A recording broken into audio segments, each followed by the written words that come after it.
I'm standing here in the backdrop of the iconic Long Beach Water Tower. Why am I here? Because of this week's Parsha.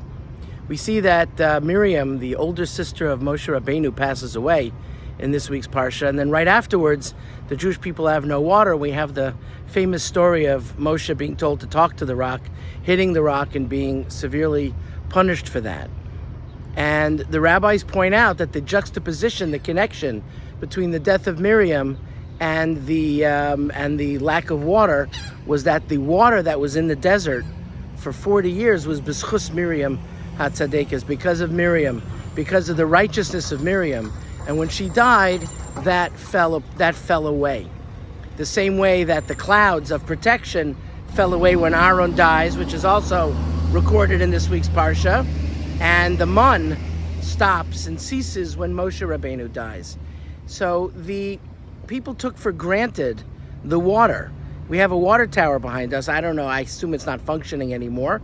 Maybe it is. I don't know. But in those days, today, you need water. You go to the sink and you get water. Nobody asks you where to get the water. There are multiple sinks in our homes. In those days, the first generation saw, wow, there's water coming out of a rock. But the second generation, and that's the generation that happens in Parshas Chukas, the mother would say, hey, can you go to the rock and get me some water? And people would go to a rock and get water. They took for granted the fact that a miracle was taking place every single day. When Miriam died, people realized that it was the zechus of Miriam, it was the merit of Miriam, that they had this miracle taking place every day, and that it was indeed a miracle. We have to recognize the miracles that are in our midst. These things don't come from nowhere. And when somebody passes away, when somebody leaves our community that had an impact,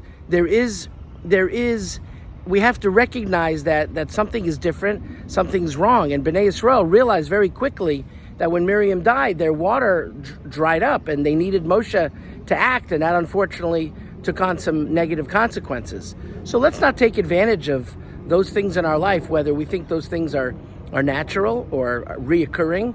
They're all miraculous. They're all gifts from Hashem.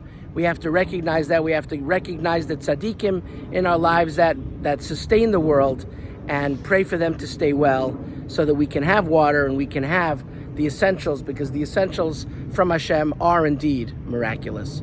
Have a great Shabbos.